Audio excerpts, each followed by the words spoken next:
Hello and welcome to Inside the Mind here at the Miskatonic Playhouse. Tonight I have with me Kat Clay, who is the wonderful author of the Hammersmith Haunting, which we have just played, which was absolutely bloody awesome as well. Kat, please just give us a quick howdy doody, who you are, how we know you, where we can find you, all of those wonderful things, please. Hello, everyone. I'm Kat Clay. I am an author of books, stories, and lately role-playing games. You can find me at catclay.com. That's KATCLAY.com. And you can find me on all the social medias under that very same name. And I've written 2 scenarios for the Miskatonic repository, the Hammersmith Haunting, which the lovely folks at the Playhouse have played, and the Well of All Fear, which is a scenario for Regency Cthulhu. Which I have no doubt will be on our screens at the Playhouse in the near future. It's just a matter of time. Brilliant. Well, Kat, thank you so much for joining us. It's lovely. It's actually lovely to spend some time with you, actually, because we've also played together recently in a game, which has been really, really cool. So yeah, it's great. I love this part of the community where you actually just get to meet people and spend some time with people, and it's I don't know, it's quite a cool thing. It's Um, actually been one of my favorite things about being part of the repository community is just, and the Playhouse community has actually been hanging out with really like-minded people. And I found that very encouraging, this whole process of everyone's working together to yeah. produce content and produce games. And yeah, I found the community really encouraging. I love how like accepting and kind of like supportive it is, but I also really like how people are really encouraging people to totally do it in their own way. And obviously Mm. there's a structure, there's the core mechanics and things from Chaosium, but I love that people are really encouraging this sense of trying things in your own way, going against tropes and stereotypes and things. But yeah, nice communities to roll around in and keep your creativity going. Um, well, speaking of our wonderful community, I have some questions for you here, Kat. These are the questions that we ask all of our wonderful authors of all the wonderful scenarios that we run on our main stage. So, question number one. What are you most proud of with your scenario? So this is the Hammersmith Haunting. What are you most proud of? I am honestly most proud of pressing the big green button and publishing it. It is terrifying for me, as it is for lots of other people, to actually put something out into the world. It's a really scary thing, and honestly, like I think it terrifies me sometimes, just saying I'm going to put something that I've made, something creative, and push it out into the world for other people to play, to critique, and that fear, it opens you up to criticism, but at the same time, the reception has been incredible. And I don't think I expected that from putting my game out there. So I'm very proud of myself for actually not talking myself out of doing it. Because I'd always wanted to get into game writing and was able to kind of take the storytelling collective, write your game in a Yes. month course. But actually putting it out in the world is the hardest thing, I think. I think that's such a lovely and such a true response, Kat. That's really, really, really lovely. I think a lot of people are going to be listening to that kind of going, I can completely empathize and understand. And yeah, I think that is a huge thing. Pressing that green button and going, oh, over to you. Eek. But I think quite rightly, Kat, the scenario, Hammersmith Haunting, it has had brilliant reception. It's had a brilliant reception. I've played in it. I was lucky enough to be one of the players in it. It is a great scenario. It's really good fun, and I think it's hitting a setting, a time period there that is so fond, so special, should I say, to the Cthulhu community. That kind of the Gaslight era is a hugely beloved time, and I think you've struck on so many chords with what makes that setting really, really kind of favorable to keepers and players alike. Yeah, really good. I'm a Victorian era tragic, so I have a whole shelf and a half of books over there about the Victorian era. If you ask me what my trivia topic is, it is probably Victorian era history. So I'm very Nice. glad that it kind of hits the tone right, because that's Yeah, something I really enjoy reading. It's yeah. so much fun. Nice. And I think that, with it being set in Hammersmith as well, I used to live in London for many, many years when we were playing it, a few of us with our, obviously, and it was a team of British players, and we were talking about some of the regional stuff as well. And it's all really good. It was all really atmospheric. So I urge you, if you're out there, if you've watched our scenario, which I imagine you haven't while you're watching this, you'll notice those things as we go through. But if you're thinking about running it yourself, the book gives you real nice kind of tips and tricks with that. So really look for them when you're reading the book and you're preparing it to run yourself. Which leads us nicely on to question number 2. What would be your advice to future keepers of your scenario? Oh, look, there's a few tips I think that have come up in the kind of feedback process for Hammersmith Haunting that I think have all been really, really smart. And as a writer, I actually really love that collaborative process when people are like, "Oh, do you mind if I do this with your game?" And I'm like, "Go right ahead. Have a blast. Make it your own. Have a good time with your players." So one of them I found in play testing, and I would have really liked to actually put this in the game, but I highly recommend someone plays Ethel, who is also Shotgun Granny. She is so much fun, and we actually had a player come in late to my play testing, so for the second session, and he picked her up as one of the characters, and he actually got to the point where he intimidated the big bad at the end of the scenario, like passed a With extremely successful intimidate check. nice. And it was just a hoot. We had such a good time. So she's actually someone you can pick up and play with a lot more if you want to in the scenario. Excuse me, just gonna let me get some water. She is a great character. I think when we encountered her, it wasn't Ethel wasn't a player character, but the interaction we had with someone who, out of the pea soup smog, appears with a shotgun barrel in your face. It's like oh, hello, classic kind of moment. Yeah, yeah. Yeah, I can't wait to hear it actually played because I love to. People just take it in such wild directions, right? I've run it a few times now, and there's people bring the whole neighborhood along with pitchforks to descend on a certain character. There's people who take a more subtle approach. The other thing I would encourage keepers to do, I really liked XP Lovecat's review of the Hammersmith Haunting. She actually has a really, really smart suggestions on how to run it. So rather than me tell you how to run it as a keeper, she does a much better job of it. So I would definitely check that review out. So if you don't know, if you've been living under multiple rocks, check out XP Lovecat's YouTube channel. XP is a great friend of the Playhouse and is fantastic at looking at scenarios, most notably her Massive Nyarlathotep long-running series of videos on how to run it. XP's ace at just kind of looking at scenarios and going, aha, here's some really cool tips and tricks. Cool. Thank you, Kat. Really, really solid advice there, and a great shout out to XP as well. Um, okay, so question number 3. This is a look elsewhere for a moment. Is there any Miskatonic repository scenario that you would like to run? I have been really keen to run Good Vibes Only. I have it on my iPad, but I haven't had a chance to run it because my Cthulhu group is in the 3rd year of their Horror on the Orient Express campaign. So I've been running Third this, year. yeah, 3 years. We started at the start of the pandemic and we're still going. I actually went to Istanbul last year and I got to Istanbul before my scenario got to Istanbul. So you're And panicking me. I'm sorry. I'm I'm 4 weeks in as a player to Horror on the Orient Express. I am excited and scared by the 3-year benchmark. Look, I think sometimes it's the way we play too, right? So there's been some points where we're like, I don't understand any of the clues. We're going to sit in the casino for 3 sessions and drink Key Royale and chat Nice. to, I don't know, like this creepy dude. But not put two and two together. So and I'm not Yeah. I'm not keeping this game. I feel for the keeper because he's put up with a lot from us.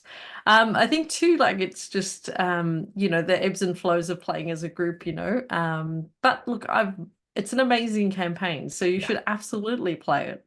Yeah, yeah. Oh, amazing. Okay, that's good. But good vibes only. I will give a shout out to Phaedra Fleury from the Stars Are Right podcast, and we love Phaedra. They're amazing. I've again was lucky enough, and this is the blessing of being the host of the Miskatonic Playhouse. Is I got to play in it. Good vibes only. Hedge ran it for us. It is so much fun, and it's got some great mechanics in it. Great character opportunities, brilliant role playing opportunities, but also really good Cthulhu mystery at its heart as well. So, um, yeah, another wonderful shout out there. Yeah, good vibes is great fun. Um, okay, here's one for you, Kat. Back to focus to you. So we've got Hammersmith Haunting, we've got Well of All Fear. No doubt there is something rumbling. Although we have also heard some really good news for you recently, haven't we? About future scenarios that you get an opportunity to Yes. write with the Yes. Invictus Roman Cthulhu setting. So that congratulations, that's amazing. Can you tell us a little bit about that before I ask you this question? Yeah, I mean, 100%. Yeah, so it's very exciting. I will be writing a scenario for Cthulhu Invictus for Golden Goblin Press, and it's my first professional tabletop role-playing commission, so I'm very excited about that. The narrative design is on the wardrobe over here, which you can't see in this video, and I'm going to keep it a secret from you. Yeah. But it is essentially, I'm describing it as Knives Out in the Villa of Hadrian, Oh, and nice. it's called an ominous herald. Strange things are happening once you've been called to Hmm. a party at the emperor's domicile, and you're going to have to do some investigation. And yeah, I'm not going to Okay. tell much more than that, No, but that's brilliant. That's and again, congratulations. It's really exciting, and I think seeing it's someone within the community that we all kind of know and love with a great announcement like that, it's wonderful. It's really, really good. It's good for the community, and it's great to get more of your work out there, Kat. Just maybe then to think of, because obviously we imagine there are certain restrictions on obviously what you want, and perhaps can tell us about that. Thinking perhaps maybe a future repository scenario. What would you like to explore in an upcoming scenario? Is there anything that you're kind of like, oh, I've always wanted to?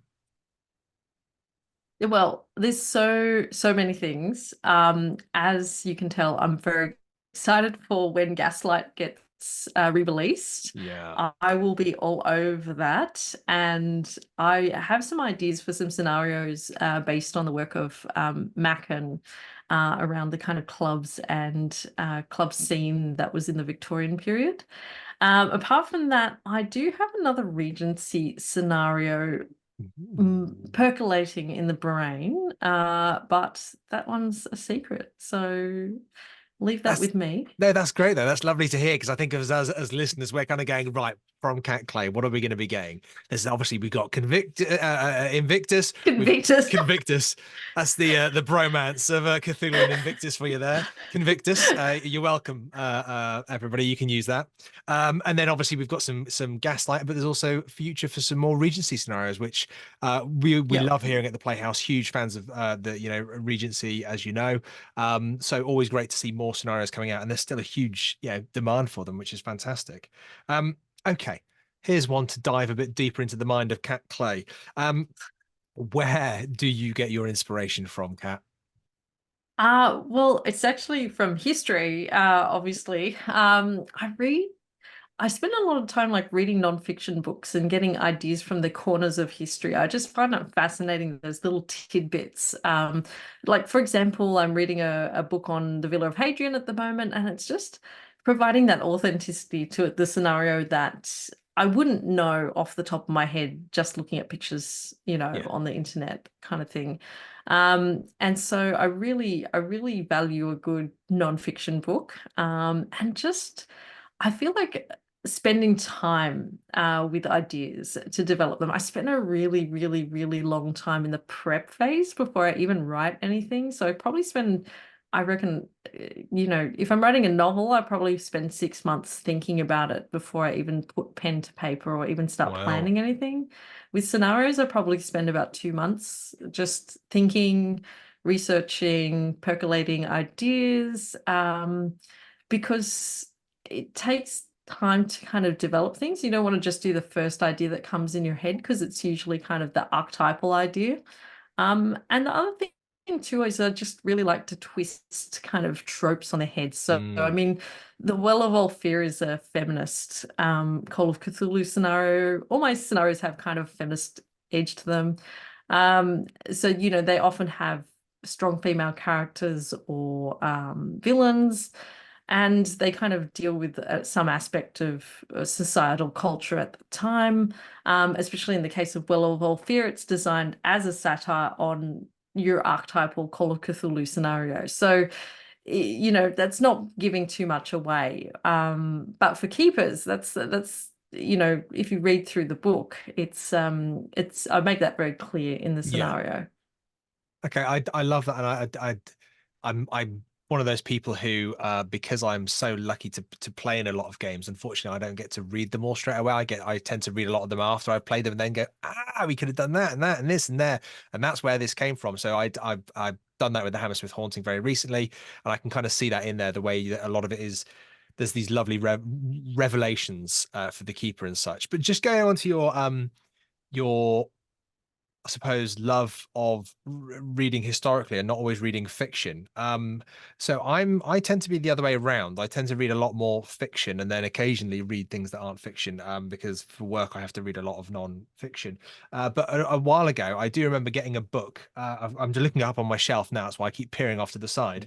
And it's called The Rubicon by Tom Holland, and I think it was one of the few books that reignited my love of reading non-fiction, because you read it and it's so rich. It's about the Rubicon River, obviously, Rome, and the time of the Caesars, but prior to that as well, and who was leading Rome before Julius Caesar, etc., and things like that. But when you read it as a book, it's one of those ones that it doesn't feel like you're reading a factual book. It feels like because of the history is so rich, it genuinely feels like you're reading like a fictional novel, and it was done so well. So I would recommend following Kat's lead, people out there. Don't just stick with what you know. Do challenge yourself and try and read something else, because it's gonna, as Kat's saying, spending that time percolating on ideas.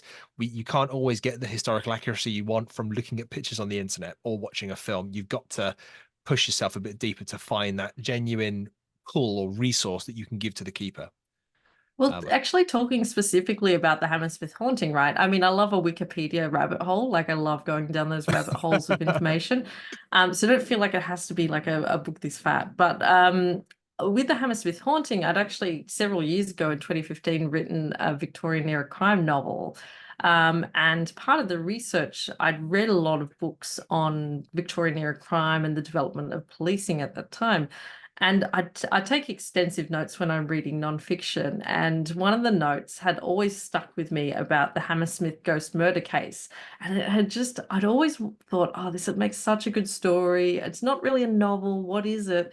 And then when we came to writing the scenarios, I was like, this is top of my list for what would make a really, yeah, really yeah. good game. And so that's where that comes from. But I mean, between actually writing that scenario and the seed of that idea, that's like that's 6 years. So, It's a just lot of keep your notes. percolating. Yeah, keep Yeah. your notes. A lot of, yeah. But hey, but it's paid off, and I think you finding that kind of nugget of creativity with it wrapped within that historical value reality. It's created a really really good scenario. So there you go, people. That's the mind, the school of Cat Clay right there. Kat, I've got one last question for you. I don't know why I keep giving people advice. No one's tuning in here to say, let's hear what Newman's got to say. They want to hear what you're saying. I need to be quiet. Um, can I ask you? So this is to our whole community. What advice do you have for the whole Miskatonic repository community? They're all writers. They're all creators. What do you want to tell them? I think it's just a matter of having a go. And I feel like, sometimes the fear can stop you from actually publishing or doing things. But I think it's really helpful to think about what could go right if you publish something. I've seen, you know, well, not success beyond the dreams of avarice with the Hammersmith Haunting, but certainly success more than I ever expected in publishing it. And I think it's just, you know, don't be afraid to take the knock on the chin if it's not as good as you think it is, but give it a go. You can only get better with practice. And the other thing I will say is that, things like you can't edit nothing, you can't publish nothing. So if you don't actually sit down and have a go and write something out, that's the first step to actually getting it done. So your first draft, you've got to accept that it will suck, but it's really important that you get it down, and that's a big part of the process too. I think brilliant advice, amazing advice for the whole community. Everyone, regardless of where you are in this community, can take note from that. And I do very much like the "you can't edit nothing." So yeah, a really lovely positive message for us to end on. Kat, thank you so much for giving up your time, for being here with us on Inside the Mind. Can I just ask you one more time to just let people know where they can find you, your scenarios, your novels? Yeah. Well, you can find me at catclay.com or across all social medias. I talk a lot on YouTube about gaming and writing for games. And yeah, just say hi. I'd love to be part of the community. So I'm always often checking out the Miskatonic Playhouse Discord if you want to say hi or ask for writing advice. And yeah, you can find my scenarios on Drive-Thru RPG, of course, the Hammersmith Haunting and the Well of All Fear. Thank you so much. No, thank you so much for coming in. And guys and listening, please, jump in the Discord, come and have a chat with us. You can find us at www.miskatonicplayhouse.com. And if you like what we are doing, and if you'd like to support us in any way, you can for as little as £1, $1. I don't know the price of yen, but you can find us at coffee.com/Miskatonic Playhouse. That's ko-fi.com/Miskatonic Playhouse. Thank you so much for tuning in, and we wish you all a lovely rest of the day, evening, or morning. Bye-bye. See ya. Don't forget to like and subscribe to our channel and support us on Coffee. That's ko-fi.com/Miskatonic Playhouse, where you can access exclusive shows and content for as little as £1.